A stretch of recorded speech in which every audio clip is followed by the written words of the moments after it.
BBC প্রবাহে আপনাদের সবাইকে স্বাগত জানাচ্ছি। আমি শারমিন রমা। শুরুতেই দেখে নেব আজ কি থাকছে। যে ভারতে থাকা অবস্থায় হয়েছিলেন আওয়ামী লীগের সভানেত্রী, সে ভারতে বসেই জেনেছেন দলের কার্যক্রম নিষিদ্ধ হবার কথা। পেয়েছেন মানবতাবিরোধী অপরাধের অভিযোগে মৃত্যুদণ্ডের সাজা। শেখ হাসিনা পৃথিবীর ইতিহাসে দীর্ঘতম সময় ক্ষমতায় থাকা নারী। রাজনীতিতে যার উত্থান পতন দুই ছিল নাটকীয়তায় মোড়া। 1981 সালে শেখ হাসিনা যখন আওয়ামী লীগের সভাপতি নির্বাচিত হন, তখনও তিনি ভারতে স্বেচ্ছা নির্বাসনে ছিলেন।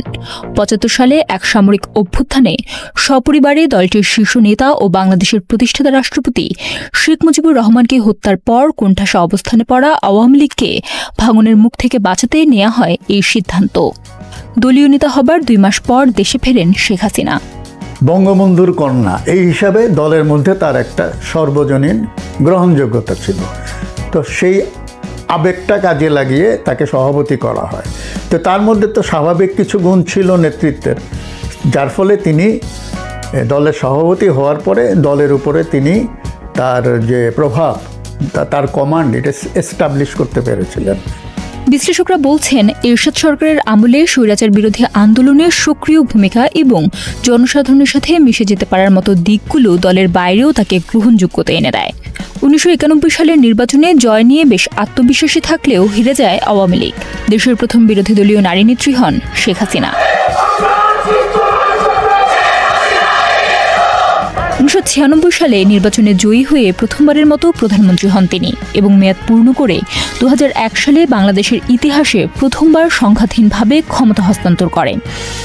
সেই নির্বাচনে হেরে সংসদের বিরোধী দলীয় নেত্রী থাকার সময় 2004 সালে আওয়ামী লীগের এক সমাবেশে গ্রেনেড হামলার শিকার হন শেখ হাসিনা। সেই হামলায় নিহত হয় 24 জন।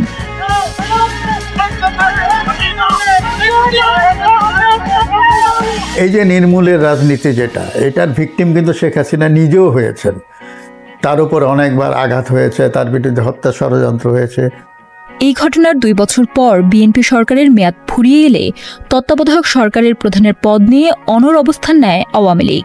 এর ফলে সৃষ্ট রাজনৈতিক সহিংসতার জের ধরে 2007 সালে জারি করা হয় জরুরি অবস্থা। সে সময় আলোচনায় আসে -2 ফর্মুলা। চাঁদাবাজির এক মামলায় দীর্ঘ রাজনৈতিক জীবনে প্রথম এবং সেই একবারই গ্রেফতার হয়ে জেলে যান শেখ হাসিনা। পরের বছর আয়োজিত নবম জাতীয় নির্বাচনে 2/3 আসন নিয়ে সরকার গঠন করে আওয়ামী লীগ। দ্বিতীয়বারের মতো প্রধানমন্ত্রী হন শেখ হাসিনা। তবে তার দায়িত্ব নেওয়ার কয়েক মাস পরেই ঘটে যায় বাংলাদেশের ইতিহাসের সবচেয়ে আলোচিত একটি হত্যাকাণ্ডের ঘটনা, বিডিআর বিদ্রোহ, যেখানে হত্যা করা হয় 57 জন সেনা কর্মকর্তাকে। ওই ঘটনায় সরকার ও তৎকালীন ক্ষমতাসীন দল আওয়ামী লীগের কয়েকজন শীর্ষ নেতার ভূমিকা নিয়ে নানা বিতর্ক রয়েছে। এরই মধ্যে আওয়ামী লীগ সরকার তাদের নির্বাচনী প্রতিশ্রুতি অনুযায়ী 1971 সালে মানবতাবিরোধী অপরাধের বিচার কাজ শুরু করে। অভিযুক্তদের মধ্যে আলোচিত ছিলেন জামায়াতে ইসলামের তৎকালীন শীর্ষ নেতারা। 2013 সালের 5 মে 13 দফা দাবিতে রাজধানীর শাপলা চত্বরে অবস্থান নিয়ে ঢাকা অবরোধ করে হেফাজতে ইসলাম। যৌথ বাহিনীর অভিযানে বল প্রয়োগে খালি করা হয় সেই এলাকা। 2 দিনব্যাপী সহিংসতায় 28 জনের মৃত্যুর কথা জানায় স্বরাষ্ট্র মন্ত্রণালয়। যদিও পরবর্তীতে বিভিন্ন মানবাধিকার সংগঠনের প্রতিবেদনে এর সংখ্যা আরও বেশি বলে উঠে এসেছে। এছাড়াও 2018 সালে ছাত্রদের নিরাপদ সড়ক ও প্রথম দফার কোটা আন্দোলন দমন করা হয়।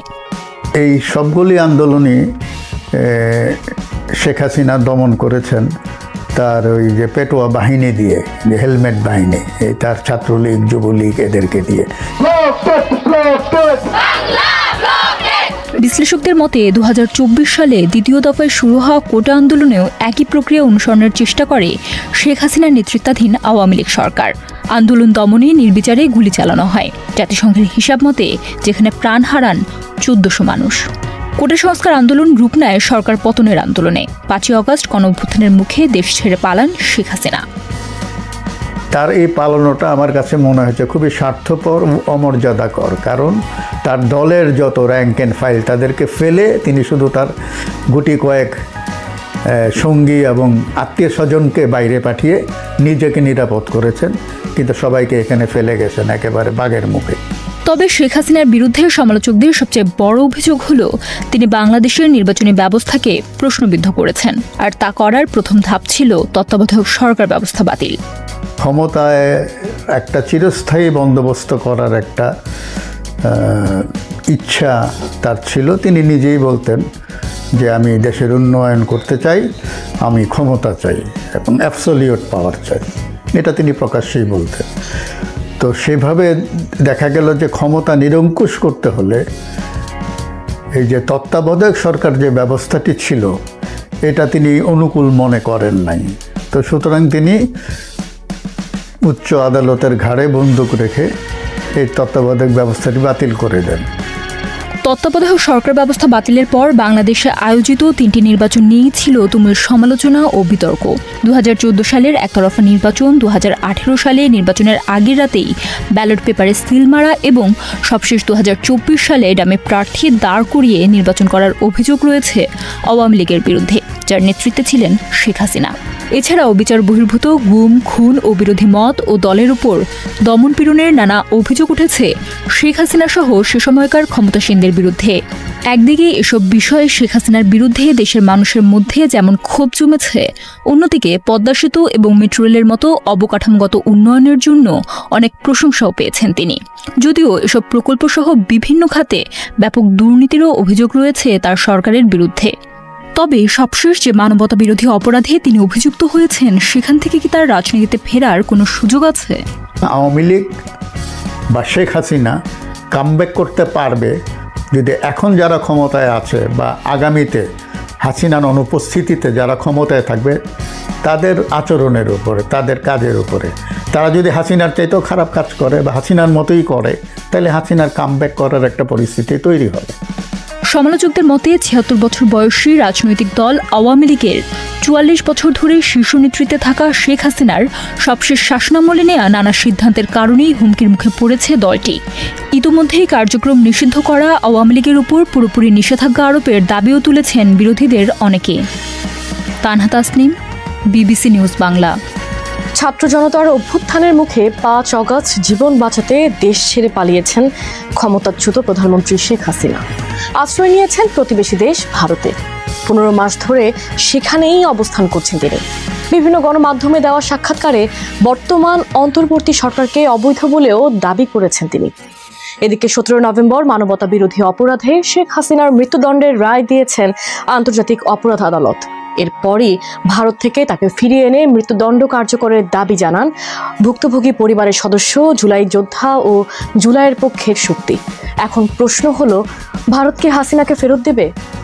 আন্তর্জাতিক অপরাধ আদালত রায় ঘোষণার পরে পররাষ্ট্র মন্ত্রণালয় এক বিবৃতিতে বলেছে, মানবতা বিরোধী অপরাধে দণ্ডপ্রাপ্ত এই ব্যক্তিদের দ্বিতীয় কোনো দেশ আশ্রয় দিলে তা হবে অত্যন্ত অবন্ধুসুলভ আচরণ এবং ন্যায় বিচারের প্রতি অবজ্ঞার শামিল।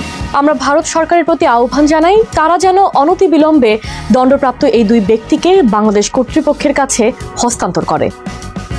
পররাষ্ট্র মন্ত্রণালয়ের এই আহ্বানের পর ভারতের পররাষ্ট্র মন্ত্রণালয়ও একটি বিবৃতি দিয়েছে। তবে এই বিবৃতিতে হাসিনাকে ফেরত দেওয়ার ব্যাপারে কিছু বলা হয়নি। তাতে বলা হয়েছে, বাংলাদেশের সাবেক প্রধানমন্ত্রী শেখ হাসিনাকে নিয়ে আন্তর্জাতিক অপরাধ ট্রাইব্যুনাল কর্তৃক ঘোষিত রায়টি ভারতের নজরে এসেছে। ভারতের নিকটতম প্রতিবেশী বাংলাদেশ এবং দেশটির জনগণের শান্তি, গণতন্ত্র, অংশগ্রহণমূলক রাজনীতি ও স্থিতিশীলতাকে ভারত সর্বোচ্চ গুরুত্ব দিয়ে দেখে। বাংলাদেশের জনগণের সর্বোত্তম স্বার্থ নিশ্চিত করতে তারা সবসময় গঠনমূলক ভূমিকা পালন করতে ইচ্ছুক।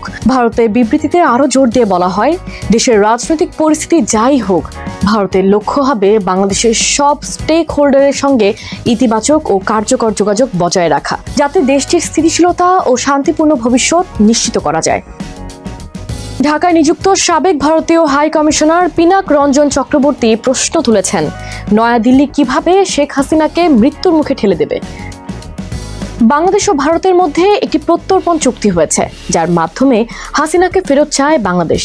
তবে আসামি রাজনৈতিক ব্যক্তিত্ব হলে 2013 সালের এই চুক্তি প্রত্যাখ্যানের সুযোগ আছে। আর ভারত তাই করবেন বলে মনে করেন ভারতের জওহরলাল নেহেরু বিশ্ববিদ্যালয়ের সাউথ এশিয়ান স্টাডিজের অধ্যাপক সঞ্জয় বরদাস। কাতার ভিত্তিক গণমাধ্যম আল জাজিরাকে তিনি বলেন, ভারত মনে করছে হাসিনার বিরুদ্ধে এই রায় রাজনৈতিক প্রতিহিংসামূলক। ভারতের মতে ভারত বিরোধী একটি শক্তি বর্তমানে বাংলাদেশ চালাচ্ছে। এই অধ্যাপক আরও মনে করেন, বাংলাদেশের বর্তমান অন্তর্বর্তীকালীন সরকারের সঙ্গে ভারতের সম্পর্ক ভালো না, আর এটা সহসাই স্বাভাবিক হয়ে যাবে না। ভারতও হাসিনাকে ফেরত দেবে না। শেখ হাসিনাকে ফেরত দিতে ভারত বাধ্য নয় বলে মনে করেন ভারতীয় মানবাধিকার কর্মী এবং বিশ্লেষকরা। 2013 সালে ভারত এবং বাংলাদেশের মধ্যে এই বন্দি প্রত্যার্পণ নিয়ে একটা চুক্তি হয়েছিল। সেই চুক্তিতে এটা নির্দিষ্টভাবে বলা আছে যে বন্দি প্রত্যার্পণ করা হবে, কিন্তু সেখানে কতগুলো এমন ধারা রয়েছে যেই ধারার বলে কোনো দেশ চাইলে কোনো নির্দিষ্ট বন্দিকে সে প্রত্যার্পণ না করেও সে পার পেয়ে যেতে পারে। কথায় বলে না যে আইন থাকলে আইনের ফাঁকও থাকে। এই চুক্তির মধ্যে সেরকম ভাবে বলা আছে যে কোনো ব্যক্তি যদি রাজনৈতিক হয় বা অপরাধের ধরন যদি রাজনৈতিক হয় তাহলে তাকে প্রত্যার্পণ নাও করতে পারে। এখন প্রশ্ন হবে যে কোনটা রাজনৈতিক কোনটা অরাজনৈতিক, এটা কে মূল্যায়ন করবে? তেমনি আরও ওই আইনের মধ্যে বলা আছে যে যে দেশে বন্দী রয়েছেন সেই দেশ যদি মনে করে যে অভিযোগকারী দেশে গেলে ওই নির্দিষ্ট বন্দী নিপীড়িত হবেন, তার উপর অত্যাচার করা হবে, বা অভিযোগকারী দেশের যে উদ্দেশ্য সৎ নয়, তাহলে যিনি বন্দী যে দেশে আছেন সেই দেশ বন্দী প্রত্যার্পণ নাও করতে পারে। এখন এই প্রত্যেকটা প্রশ্ন আপনারা দেখুন যে এর যে মূল্যায়নের প্রশ্ন, আমি একরকমভাবে মূল্যায়ন করতে পারি, আপনি আর একরকমভাবে মূল্যায়ন করতে পারে। ভারত শেখ হাসিনার সমস্ত কাজকর্মকে একরকমভাবে মূল্যায়ন করছে, বাংলাদেশ আরেক রকমভাবে মূল্যায়ন করছে। শেখ হাসিনার ক্ষেত্রে যে অভিযোগ যে তিনি গণহত্যা চালিয়েছেন, মানবতার বিরুদ্ধে অপরাধ করেছেন, বিশেষ করে জুলাই বিপ্লবের সময়ে তার যে ভূমিকা সেটা অত্যন্ত গুরুত্বপূর্ণ, খুবই নিন্দাজনক একটা ভূমিকা তিনি রেখেছেন, গোটা পৃথিবী সেটা স্বীকার করে। কিন্তু শেখ হাসিনা সেই সমস্ত অভিযোগ কিন্তু সেটা অস্বীকার করেছে, এবং সেই যে অভিযোগগুলো সে যত মৃত্যু হয়েছে, এবং সেটা এখানে প্রশ্ন উঠবে সে কোনো রাজনৈতিক বিদ্রোহ দমন করার জন্য হয়েছিল নাকি নিজেকে রাজনৈতিক ক্ষমতা দখল করার নিজের করায়ত্ত রাখার জন্য হয়েছিল। অর্থাৎ প্রত্যেকটা প্রশ্নে আপনার দ্বিমত হওয়ার ভারত এবং বাংলাদেশের সুযোগ আছে। ভারত এই ক্ষেত্রে সেই সুযোগটা নেবে, এটা নিশ্চিতভাবে বলা যায়। কাজেই ভারত যে শেখ হাসিনাকে বাংলাদেশের হাতে তুলে দিতে বাধ্য হবে এ কথা বলা যাচ্ছে না। এখন সেক্ষেত্রে কি হতে পারে? বাংলাদেশ এই প্রশ্নগুলোকে নিয়ে বিভিন্ন আন্তর্জাতিক মঞ্চে ভারতের বিরুদ্ধে অভিযোগ করতে পারে যে বাংলাদেশের একটা ট্রাইব্যুনাল, বাংলাদেশের একটি বিচারালয় একটা আদেশ দিয়েছে। কাজেই এবং ভারতের সঙ্গে বাংলাদেশের এখনো পর্যন্ত যা সম্পর্ক সেটা এমন কিছু বৈধতামূলক নয়, এবং দুই দেশের মধ্যে এখনো পর্যন্ত যথেষ্ট কথাবার্তা হয়, আদান প্রদান হয়, দুদেশেই এম্বাসি রয়েছে, হাইকমিশন রয়েছে, সমস্ত রকম কর্মকর্তারা যাতায়াত করে।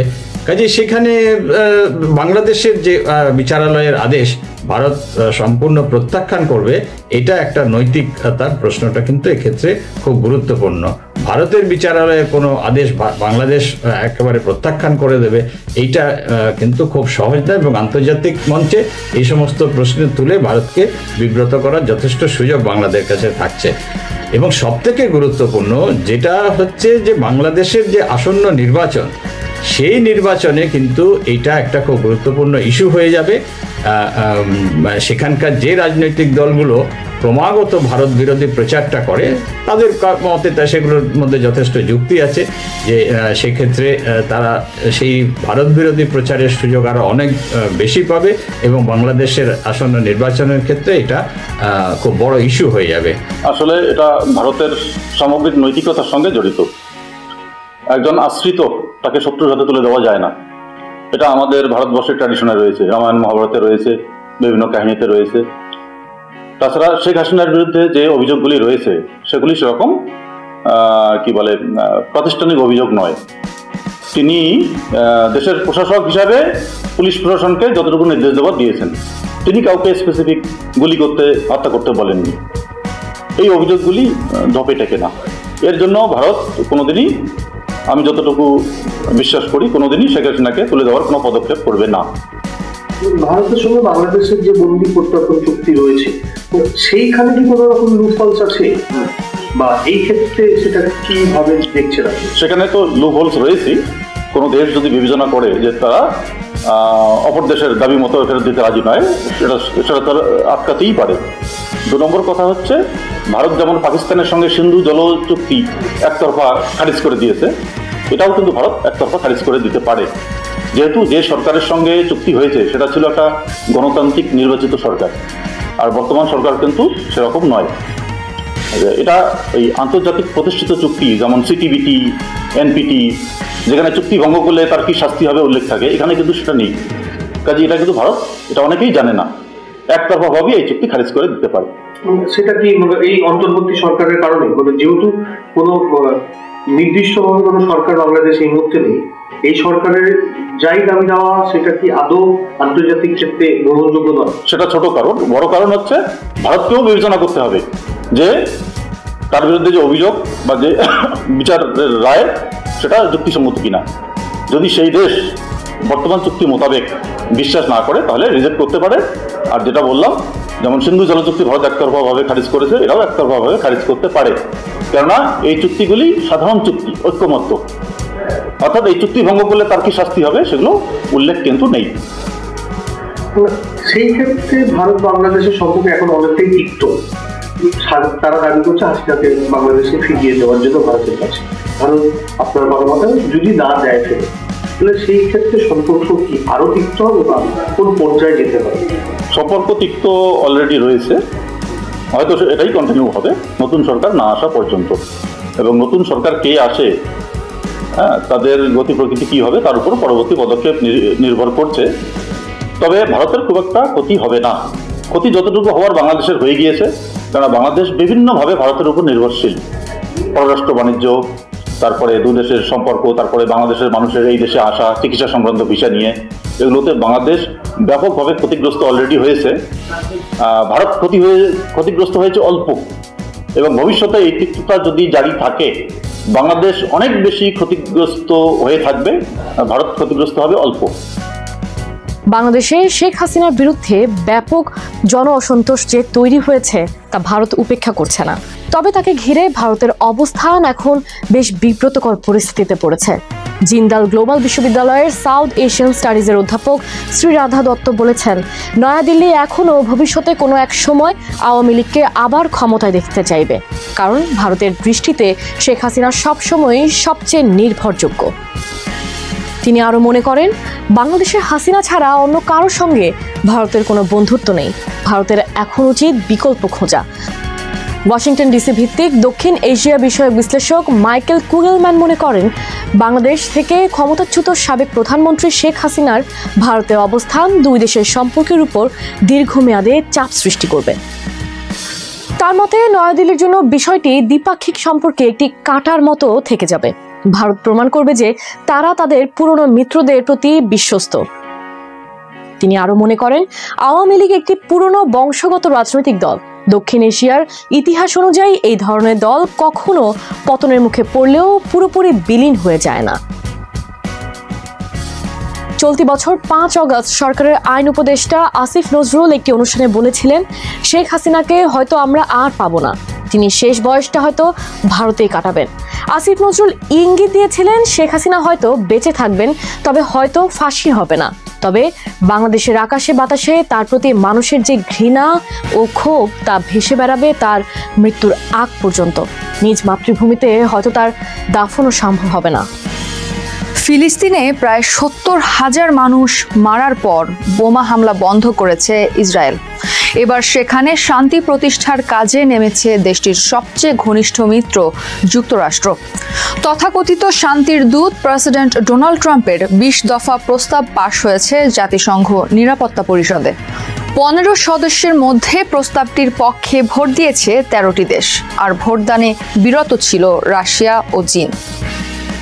ট্রাম্পের 20 দফা প্রস্তাব অনুযায়ী গাজায় ইন্টারন্যাশনাল স্ট্যাবিলাইজেশন ফোর্স বা ISF পাঠানো হবে, যারা উপত্যকাটির নিরাপত্তা দায়িত্বে থাকবে। এই ফোর্স গঠন করা হবে মিশর, আজারবাইজান, ইন্দোনেশিয়া সহ বিভিন্ন মুসলিম দেশের সহায়তায়। পরিচালনায় থাকবে যুক্তরাষ্ট্র।